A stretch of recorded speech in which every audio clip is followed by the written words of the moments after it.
Good evening, everyone. Tonight, our group will tackle about the dialects, sociolects, and registers.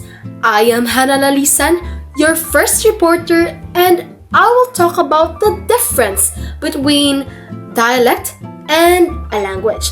But before we proceed on differentiating the two, let us talk first about dialect. So, what is a dialect?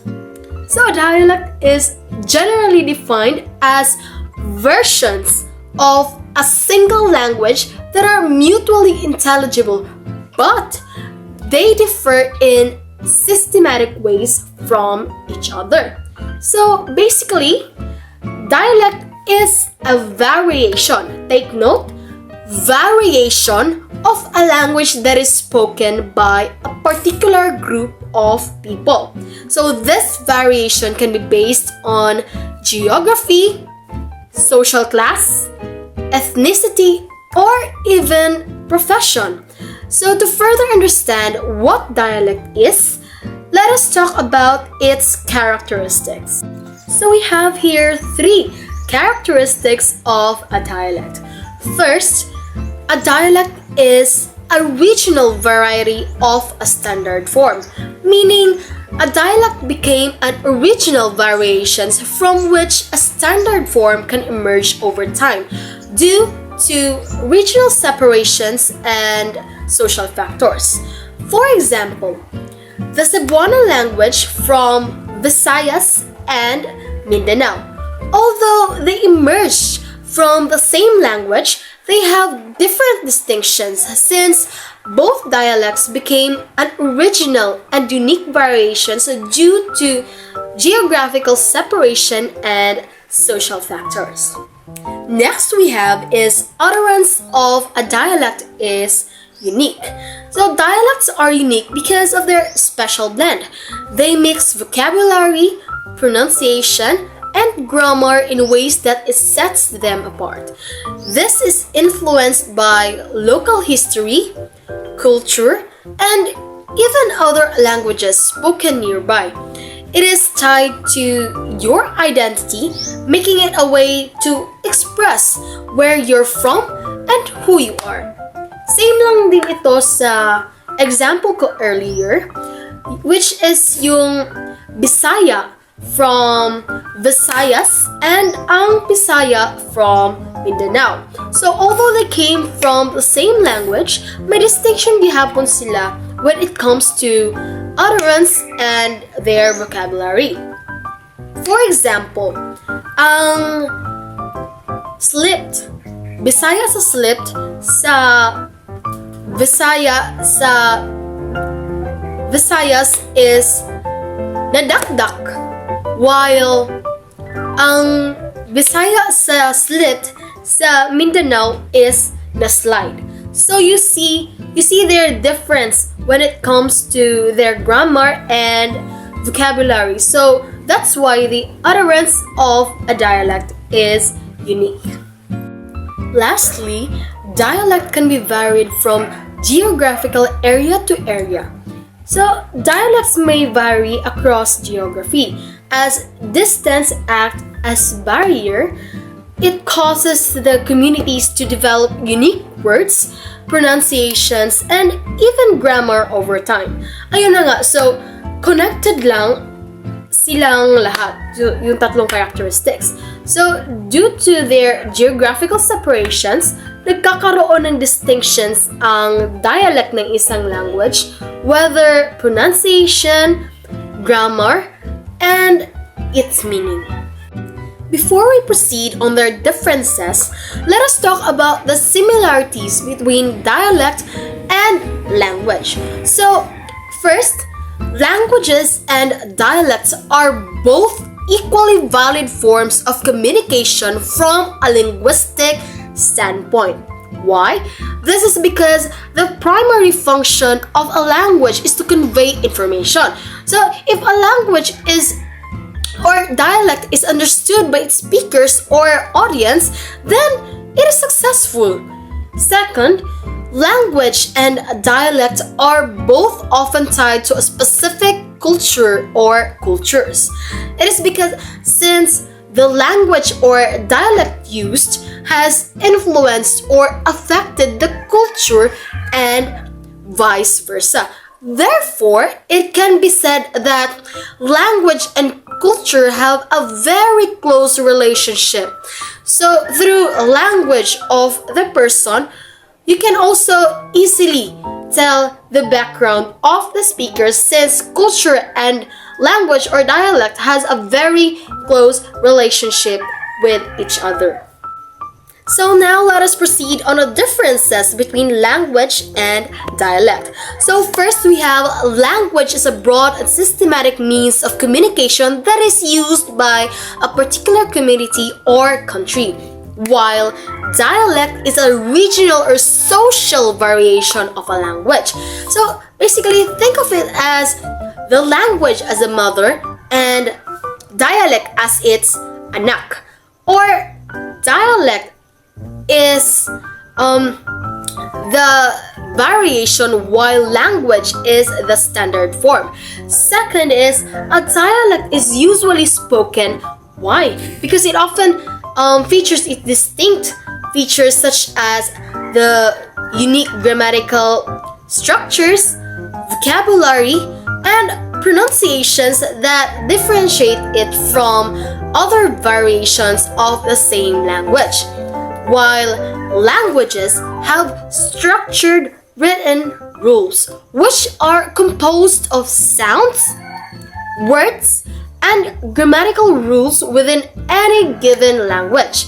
So this basically means that the speaker of the two different languages usually cannot understand each other, while the speaker of two different dialects can understand each other. Okay, so for the continuation of Hannah's report, so why dialect is important? Dialect is important because it helps us to communicate with one another. It helps us identify with one another and understand what we mean when we speak our dialects. It also allows us to identify where we come from and who we are, and create an in-depth cultural understanding. Being able to communicate in their dialects can help you build stronger relationships with people from those cultures. By understanding someone's dialect, you can better understand their background and how they view the world. This can help you connect with them on a deeper level and avoid misunderstanding. So, how does a dialect differs? So dialect have a 6 sociolinguistic variables. First is the vocabulary. Dialects often have unique words or phrases that aren't used in the standard dialects or other dialects. Example dito yung Bisaya sa Jensan at saka sa Bisaya sa Cebu. May mga words na different both of them pero same ang meaning. Example, what a waste. Sa Jensan, kasayang. Sa Cebu, anugon. Halimbawa, next, another, clothes. Example, sa Cebuano Bisaya, sinina. Tapos sa Jensan Bisaya is bisti. Like that. Next, pronunciation. Dialects can have distinct pronunciation for words. This can involve different sounds used for vowels and consonant, or even the stress placed on syllables within the word. Example, rain. Sa Cebuano Bisaya, ang rain is uwan. Sa Jensan Bisaya naman is ulan. Ulan. Yan. Another example is the person. Sa Cebuano Bisaya is tao, tapos sa Jensan is tao. O, di ba? Next, third is a grammar. Dialects may have variation in grammar rules compared to the standard dialects. Example, sa English, we will meet tomorrow, or we will meet tomorrow. Sa standard Cebuano Bisaya is magkita taugma. Like that. Sa Jensan Bisaya is magkita ay taugma. Another example is the did you eat already? Did you eat already? Sa Cebuano Bisaya is nikaon na ka. Sa Jensan Bisaya is nakakaon ka na. Like that. Next is the geography. Regional dialects are perhaps the most common type. People living in close proximity tend to develop shared speech patterns due to frequent interaction. Halimbawa dito sa Jensen, kung paano yung style na paggamit natin ng mga dialect, yun yung gagamitin natin for us na mapadali natin yung pag-communicate natin sa mga tao. 5 is a social class. Dialects can be associated with a particular social groups or economic background. For instance, certain vocabulary choices or sentence structures might be more common among specific social classes. And the last is ethnicity.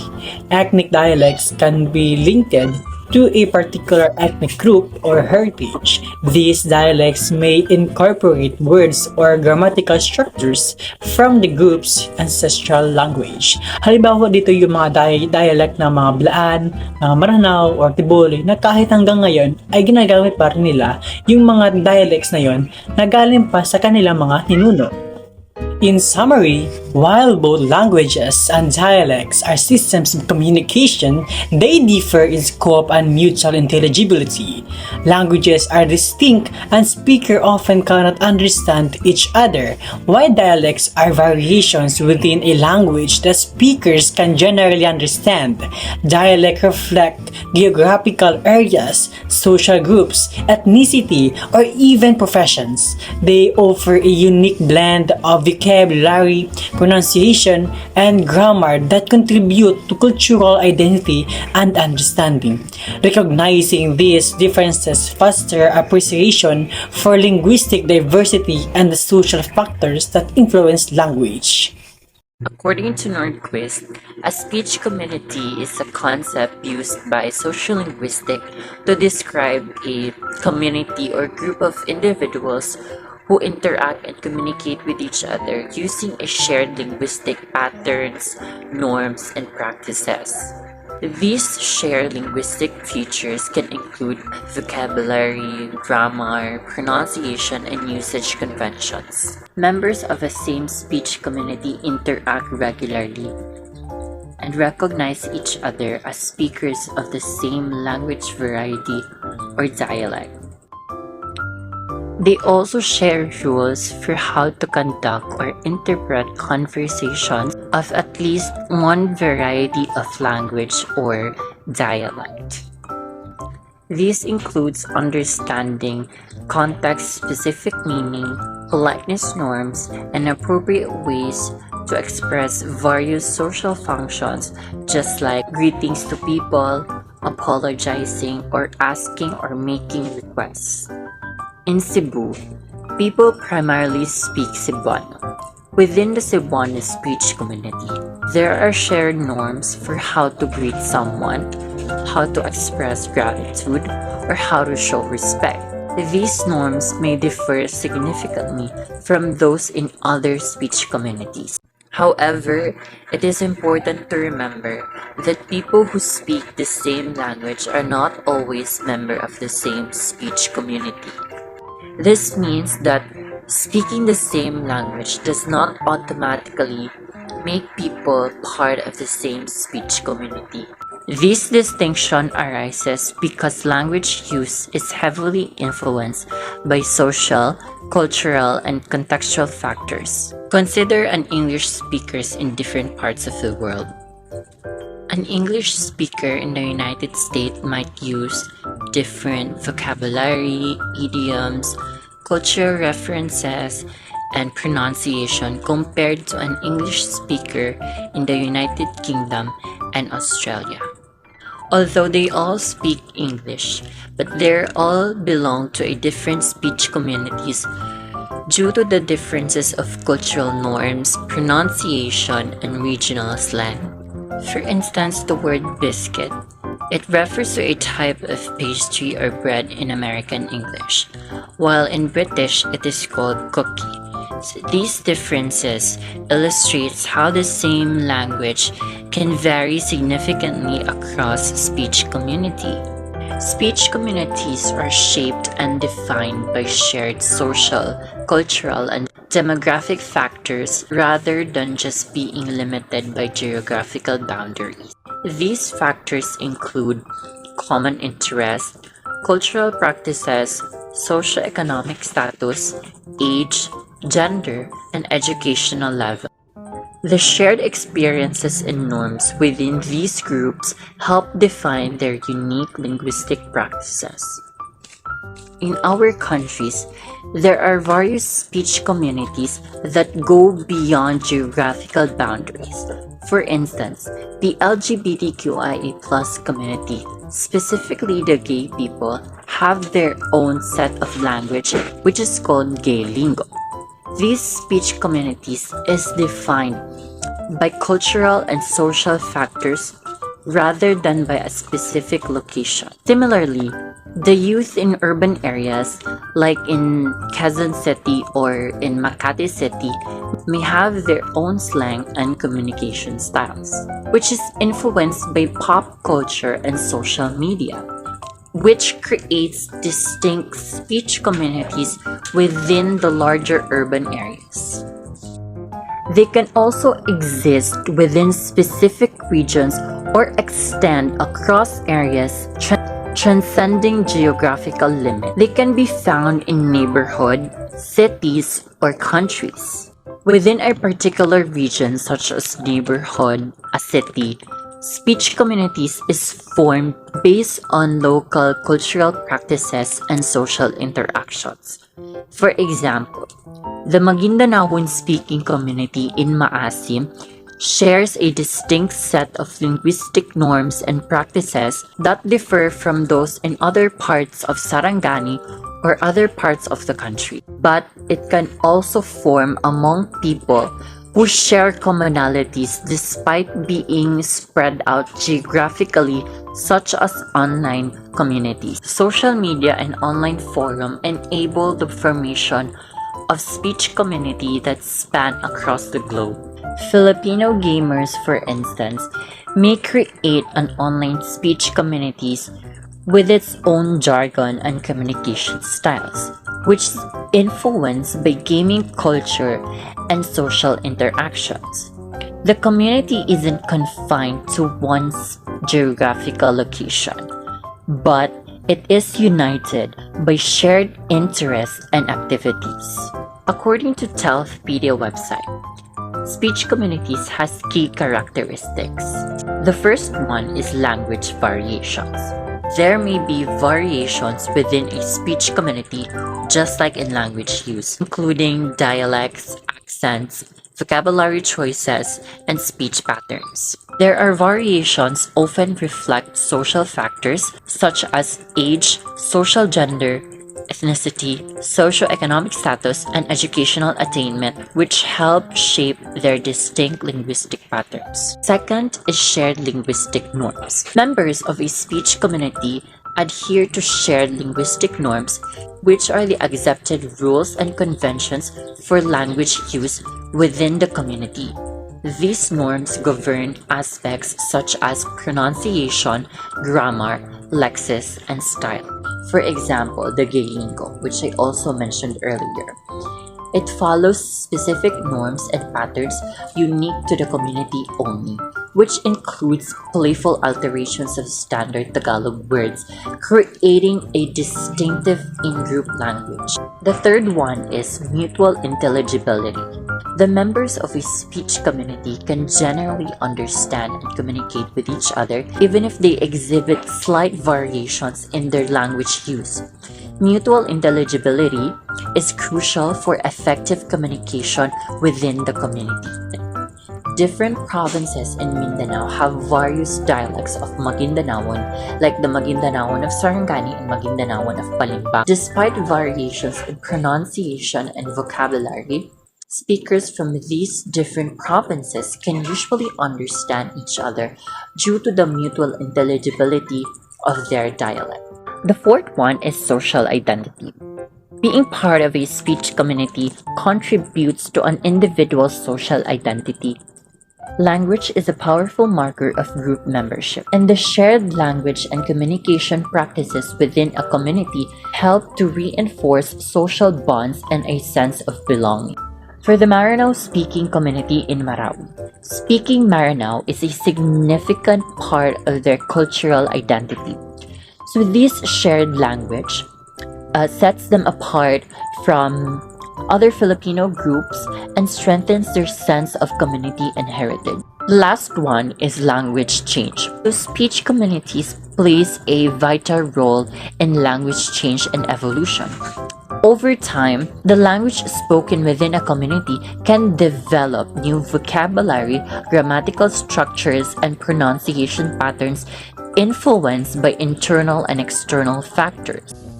Raj Kachru was a professor of linguistics who coined the term World English.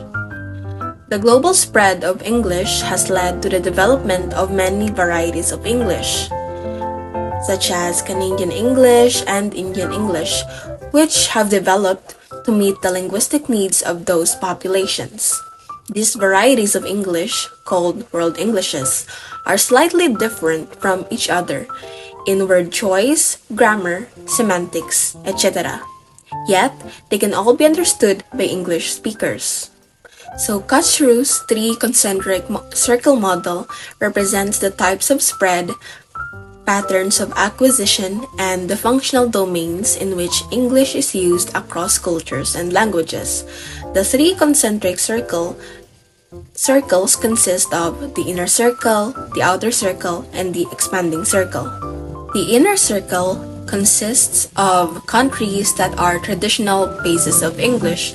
These include USA, UK, Australia, New Zealand, and Canada. These countries adopted English in the first diaspora and now use English as their official language.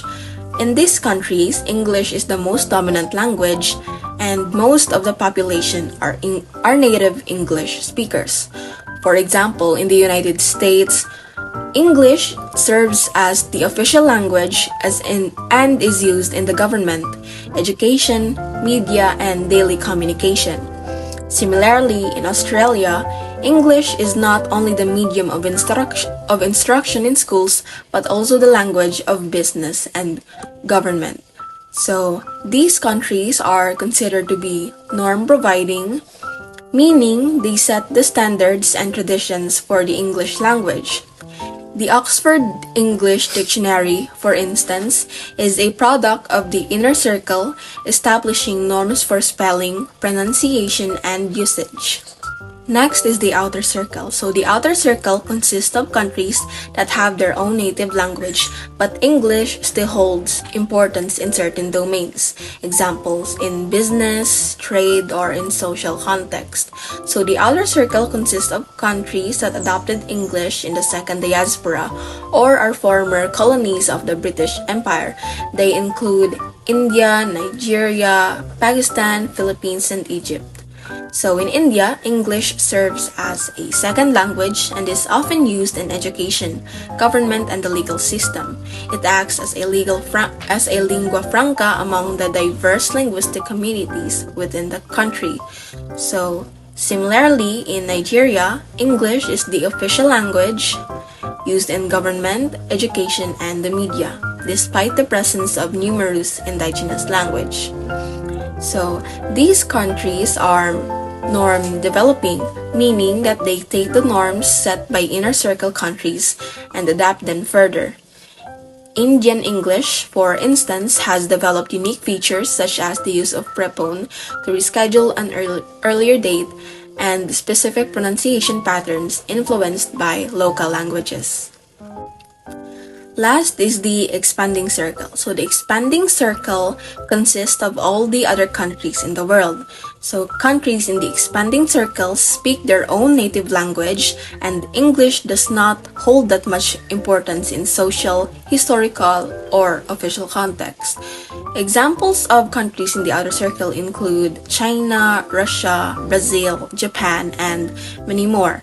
So, in these countries, English is classed as a foreign language or lingua franca. So, it is often learned in schools for communicating with countries in the inner and outer circles. So, in China, English is widely taught in schools as a second language, primarily for international communication and business.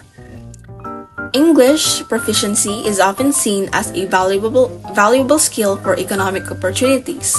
Similarly, in Japan, English education is emphasized from elementary school through university with a focus on reading and writing for academic and professional purposes. These countries are norm dependent, meaning they rely on the inner and outer circle countries to provide English language norms. However, this dependency is evolving. For example, Chinglish or Chinese English and Konglish or Korean English are emerging varieties in the expanding circle, developing their own characteristics and norms. So, while Kachru's model has been influential, it has limitations. Critics argue it can be too simplistic, as it classifies people based on where they live and their historical factors rather than their use of English. In a globalized world, people interact with multiple cultures and languages, challenging the model's boundaries. So, the status of English is changing in the outer circle. In countries like India and Nigeria, English has been spoken for almost 200 years, with some individuals considering it their first language. This challenges of notion that only the inner circle countries have native English speakers. Similarly, the expanding circle is witnessing a shift. New varieties of English like Chinglish and Konglish are developing their own norms and standards. This suggests that these countries are no longer merely norm dependent. So, in conclusion, Kachuru's three concentric circles model provides a framework for understanding the global spread of English. However, the dynamic nature of language use and the evolving status of English worldwide highlights the need for a more nuanced understanding. As English continues to adapt and grow, the distinctions between the circles may blur, reflecting the ever-changing linguistic landscape. So good day everyone. I am Arjus Escovino. So today we will explore the concept of speech communities and their impact on Filipino society. So we'll discuss the benefits and challenges associated with speech communities, particularly focusing on Filipino and native contexts. So let's start with the benefits of speech communities. So firstly, they improve communication. So within a speech community, members share common language and norms, facilitating clear and efficient communication. So for instance, in a Filipino community, members share Tagalog or other local languages, facilitating clear communication. Another example is that during community meetings or celebrations, speaking a common language ensures that everyone understands the proceedings and can participate fully. Secondly, speech communities play a vital role in cultural preservation. So, a speech community helps preserve cultural heritage and traditions by maintaining and transmitting linguistic and cultural practices across generations. For instance, Filipino speech communities help preserve traditional practices such as the bayanihan or community cooperation. So, through shared language, elders can pass down stories, songs, and customs to younger generations, maintaining cultural heritage. So this is a great example of traditional practice of bayanihan, which is maintained and passed down through shared language. Thirdly, speech communities foster social cohesion. So, shared linguistic norms foster a sense of belonging and social cohesion among community members, strengthening social bonds and group identity. So, for instance, in a neighborhood of Filipino immigrants in a foreign country, speaking Filipino helps create a sense of home and belonging by speaking their native language. So, community events like fiestas and religious gatherings strengthen social bonds among members. Fourth, speech communities contribute to language development.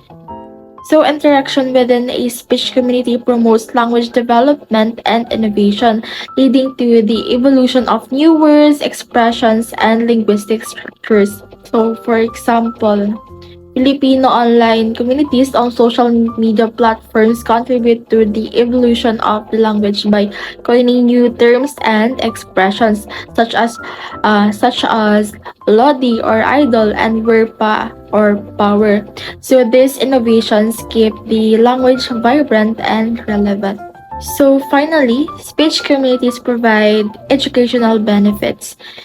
So members of a speech community can benefit from shared educational resources and support, enhancing language learning and literacy skills.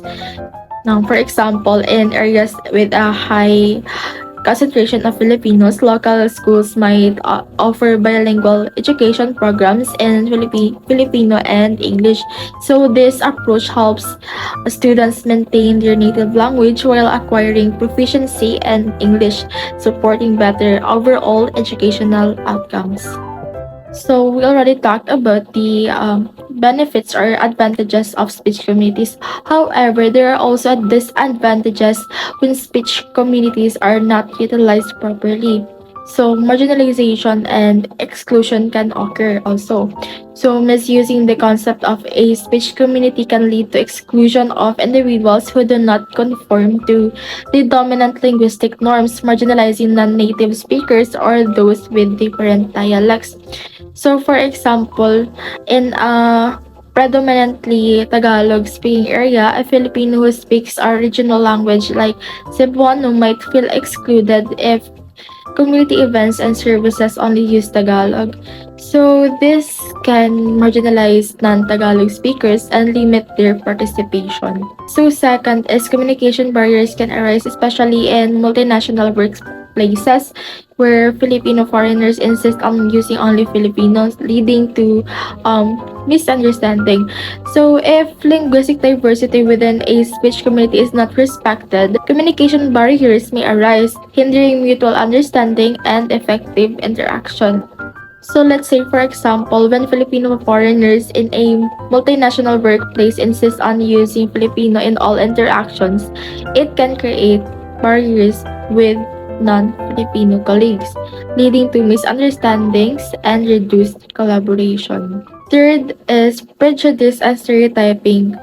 So this can also be a problem. So within the Filipino community, those with provincial accents might face negative stereotypes impacting their social interactions. Also, failure to appreciate linguistic variation can result in stereotyping and prejudice, reinforcing negative attitudes towards certain dialects or ways of speaking. So let's say, for example, within the Filipino community, Cebuano people speaking Tagalog with a Bisaya accent or Cebuano accent. So they may be pronounce the word in a harder way that should be in a soft way because that's their accent nga. So like the word ako, they can pronounce it as ako instead of saying ako. So by this, there might be a tendency to stereotype those who speak with a provincial accent as less educated or less competent. So this prejudice can negatively impact social interactions and opportunities for those individuals. So fourth is decrease in linguistic diversity. Also, the dominance of Tagalog can lead to the loss of linguistic diversity, threatening regional languages like Ilocano. So, overemphasis on standardization within a speech community can threaten linguistic diversity, leading to the erosion of regional dialects and minority language. So, for instance, in the Philippines, the dominance of Tagalog as the national language might lead to the gradual decline of regional languages like Ilocano or Waray. So, if these languages are not actively promoted and used, their rich linguistic heritage could be lost. So, lastly, resistant to change. So traditional communities may resist modern language practices and slang, which can hinder their ability to engage with contemporary issues and technologies. So strict adherence to traditional linguistic norms can stifle linguistic innovation and adaptation, making it difficult for the community to respond to social and cultural changes. Let's say for example, in a tradition Filipino community, there might be resistance to adopting new languages or language practices or modern slang, viewing them as a threat to cultural purity. So this resistance can really hinder the community's ability to engage with contemporary issues and technology. So that's all. Thank you for listening. I hope this presentation has provided valuable insights into the significance of speech communities and the importance of using them effectively.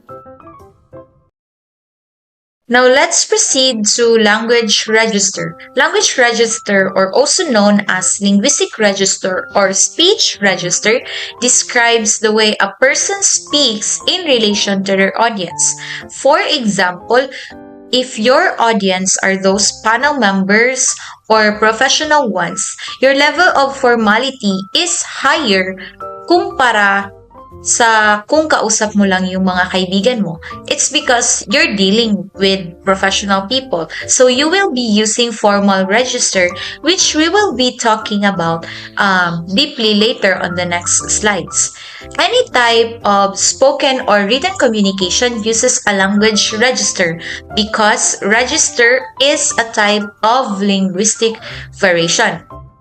Now, what do we mean by linguistic variation? Linguistic variation describes the intricate ways in which speakers adapt their language use in response to interpersonal cues, communication context, and self-expression. Say for example, if nag-uusap kayo ng kaibigan mo, yung ginagamit mo na self-expression, yung mga non-verbal cues mo is way more different if nag-represent ka ng research presentation sa harap ng mga panel members and sa harap ng mga professional people. So, iba yung ginagamit na self-expression mo dun sa kaibigan mo lang, kung kaibigan mo lang yung kinakausap mo. So, that's what we mean by linguistic variation. Now, let's proceed to the 5 different types of register. The first one is the frozen or static register. From the word itself, static, which means it does not change. Yung mga halimbawa nito ay Pledge of Allegiance, prayers, Bible verses, kasi hindi natin basta-bastang ma-change yung mga yon. And the second one is formal register. In this type, we often use complete sentences, and we also use technical or academic vocabulary. And in this type, we avoid slang, colloquial, and constructions like don't instead of do not, shouldn't instead of should not. Now we proceed to the third type of register, which is the consultative register. From the word itself, consult or consultative, we often use this when we are consulting to an expert, such as doctors or even professors kung may kukonsulta tayo about our thesis. And let's proceed to the fourth type of register, which is the casual register. Yung type na ito is opposite siya sa formal register. Bakit? Because yung formal register is we avoided slang and colloquial. Dito naman sa casual register is we use them. We use slang, we use colloquial. Kasi this type of register is in conversational tone. Usually, this is used by friends because this is way more comfortable than the formal register. And the last but not the least type of register is the intimate register, which is often used by lovers. And we know for a fact that Lovers use call signs that they only know and that they only use. And not only call signs yung ginagamit nila, but they also express their affection to their lover through words and action. And remember that this type of register is best avoided in public. Alam naman natin siguro yung public display of affection. So, iniiwasan talaga yun kasi hindi naman lahat taken. And, hindi lang sa public places to ina-avoid, but also in the workplace kasi we have to discipline ourselves and separate our personal life from our working life. So, those are the examples of the intimate register. Hello everyone, I am Amadril Wahab and I will be discussing the contextual elements that determine the linguistic registers we use in communication. Now these elements are crucial in understanding how and why we adjust our language in different situations. The first element is the channel, or the medium through which the conversation takes place. These can be either oral or written. Oral communicative exchanges are often associated with informal registers. For example, when we talk with friends, our language is usually casual. In contrast, written communication tends to be more formal. Think about writing an email to a professor or drafting a business report. The tone here is more structured and formal. Next, let's talk about the topic of conversation. General topics usually lead to a standard language register. For instance, chatting about the weather with a neighbor involves simple terms and straightforward grammar. However, when the subject matter is specific, specialized registers come into play. For example, two meteorologists discussing their work will use technical jargon specific to their field. The third element is the communicative purpose or intention of the sender. Language allows us to perform various activities like informing, expressing opinions, explaining, or even creating atmospheres. The intention behind the message significantly influences the register used. For example, if someone begins a conversation in a colloquial register, it sets a relaxed tone, encouraging others to participate comfortably. Now, finally, the relationship between the sender and the receiver. Now, this is perhaps the most influential factor. When conversing with people we have a close relationship with, such as friends or classmates, we use a conversational register. However, in situations where there is a hierarchical difference, such as speaking with a superior or an elder, we tend to use a more formal register out of respect and courtesy. Now, to summarize things, the channel determines whether our communication is informal or formal. The topic dictates whether we use general language or specialized jargon. The communicative purpose influences the tone and the register of our language, and the relationship between the sender and the receiver guides our level of formality. Understanding these elements helps us navigate different social interactions more effectively by adjusting our language to fit in the context. Thank you. So, good day everyone. I am Kisha Suman, and today I am going to tackle about the language varieties. So, we have here first the standard.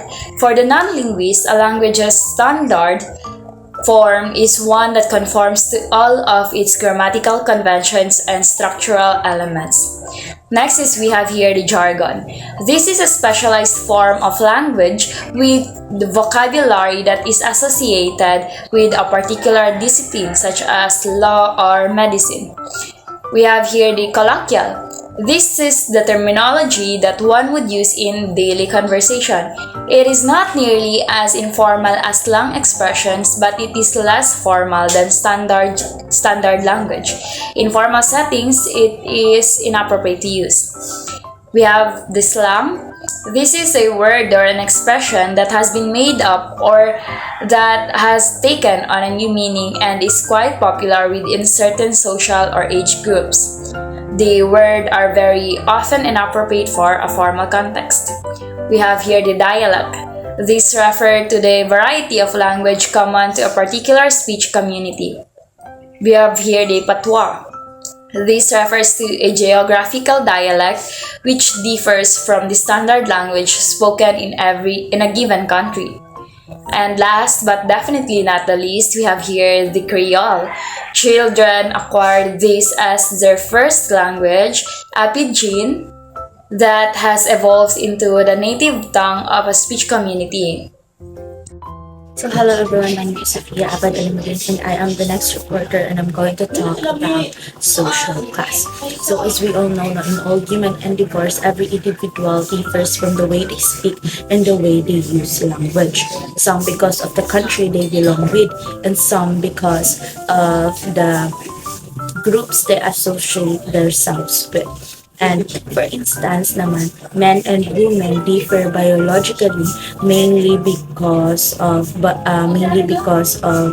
their larynx sizes that causes different pitch code. For instance, how a man and a child talks to an adult, they have difference in the way they talk and the pitch of they use. So, still they differ more in language than pitch naman. With this, they can identify the speaker as belonging to a particular group or social identity. So, these divisions now are sometimes linked to variation of their wealth, power, identity, and social status. For instance, students' speech differs from their teachers. Another example is an owner of a company differs from the people who just works for them. That's my two example. So when someone's status is determined by their power in society, the ones who doesn't have that power most likely to be treated with disrespect or low. So this provides a language differences that indicates that social difference between them. But despite these differences, social class and language still intertwined or linked together to have communication. They are both essential for communication. Now we're going to talk about language. As we all know naman, according to Merriam-Webster, language is a systematic means of communicating ideas or feelings by the use of signs, sound, gestures, marks, having understood meaning. So, language is there for us to communicate, to express our ideas and emotions. So, it is very essential, no?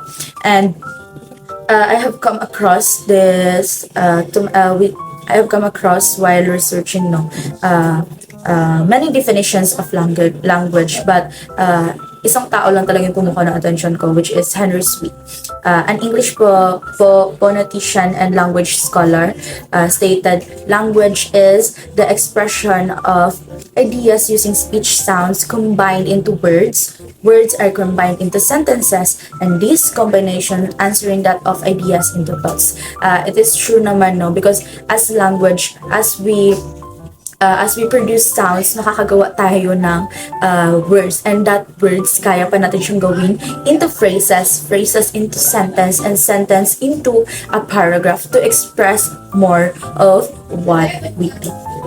So when it comes to language, we have two examples, the spoken language and the sign language. So spoken language is what I am doing right now. This symbol set consists of noises resulting from movements of certain organs within the mouth and our throat. So what I'm doing, this is spoken language. And the other one is the sign language. This symbol set consists of hand or body movements, gestures, or facial expressions. The primary purpose of language naman is to facilitate communication talaga in the sense of transmission of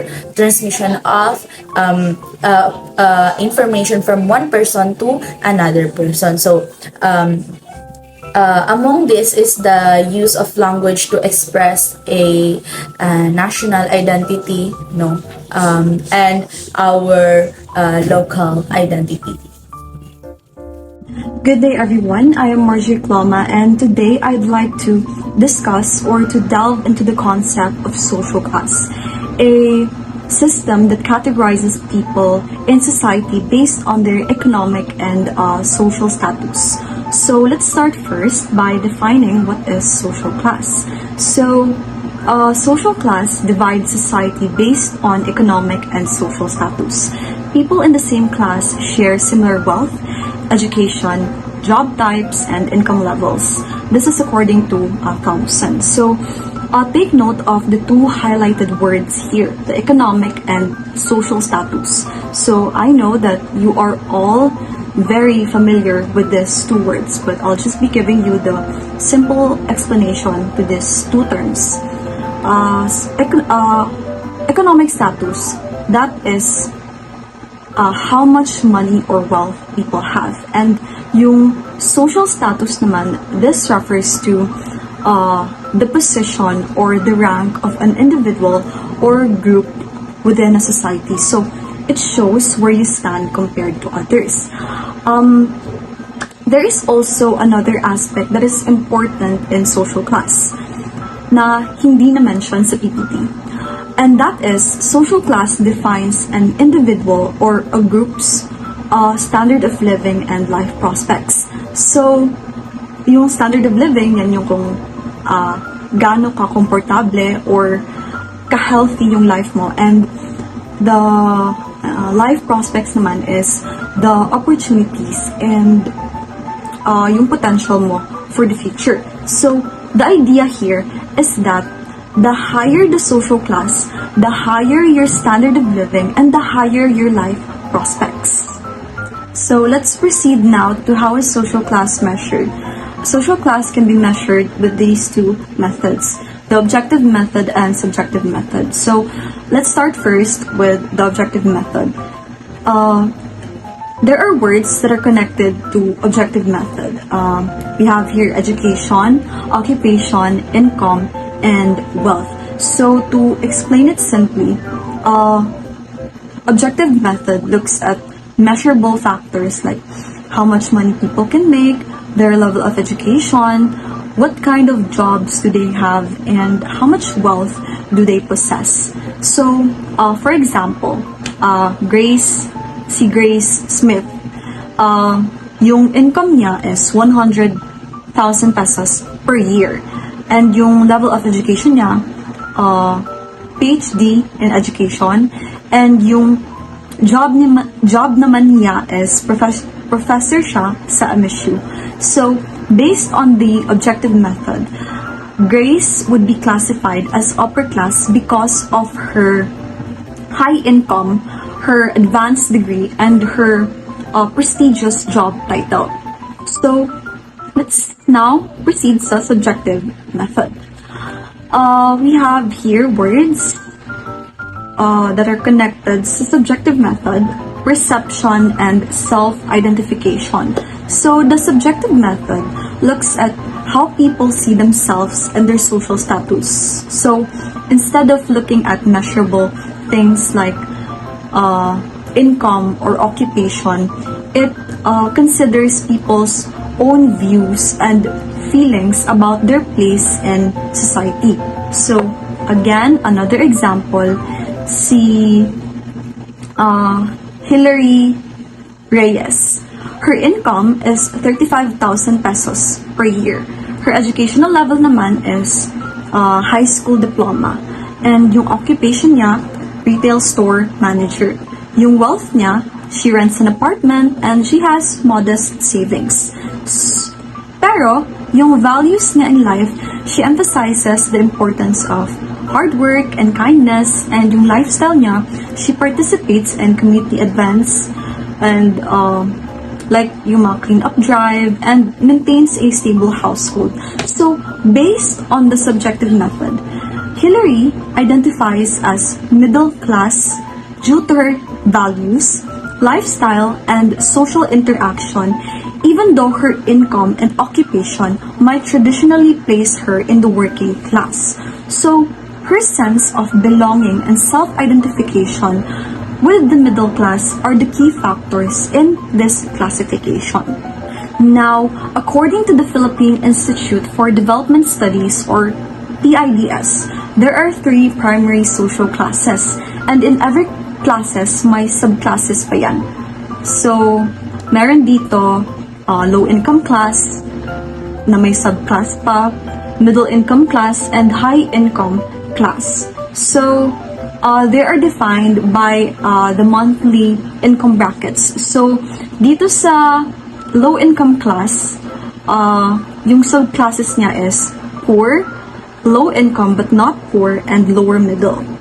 And sa middle income class naman, meron dito yung middle, and upper middle but not rich. And sa high income class naman, dito na belong yung rich. So, yung low income class, it comprises of the majority. They face economic hardships with limited access to resources. And yung middle income naman, they enjoy moderate income and better access to education and healthcare. And yung high income class naman, they are a small segment.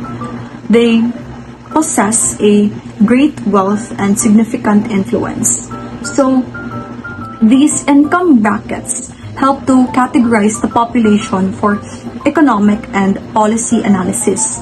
It reflects the varying levels of income and standard of living among different social classes in the Philippines.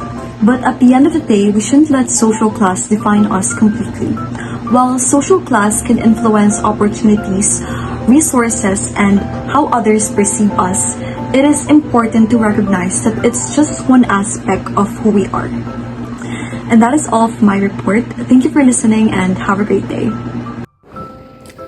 Good day, everyone. Since the earlier reporter already defined the language and social class, this time we're going to talk about the relationship between these two and what happened when these two collide. So, the way we speak can serve as an indicator of our identity. Our speech patterns reflect those of the people around us. And that is the first thing that we're going to talk about. So as an individual, we tend to have this behavior that will mimic the way of speaking of the people that surrounds us, such as their accent, their diction, or even the words that they use. So the people living in the shared geographical location would tend to have the same or similar speech patterns. This includes our accents or even the slang. So if a person grew up in an upper class community, she tend to have this very standardized form of language as well as this very extensive form of speaking. On the other hand, if a person grew up in a lower class community, she has this very distinct way of speaking as well as the very unique vocabulary. She have this very strong regional accents. So the way we speak reflects the people that we grew up to or the community that we live in. Second, we have language use is shaped by social context. So we have this manner of intentionally or even subconsciously switching our way of speaking depending on the context that we are in. For example, if you are in a formal event, you tend to use a very formal or very extensive form of words to fit in the professional setting. But on the other hand, if you're speaking with your close friend, you tend to use words that are more simple or even words that only you could understand.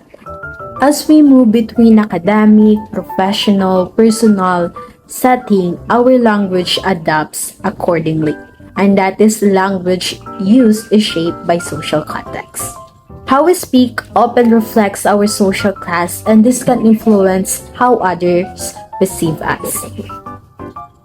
That's it, everyone. Thank you.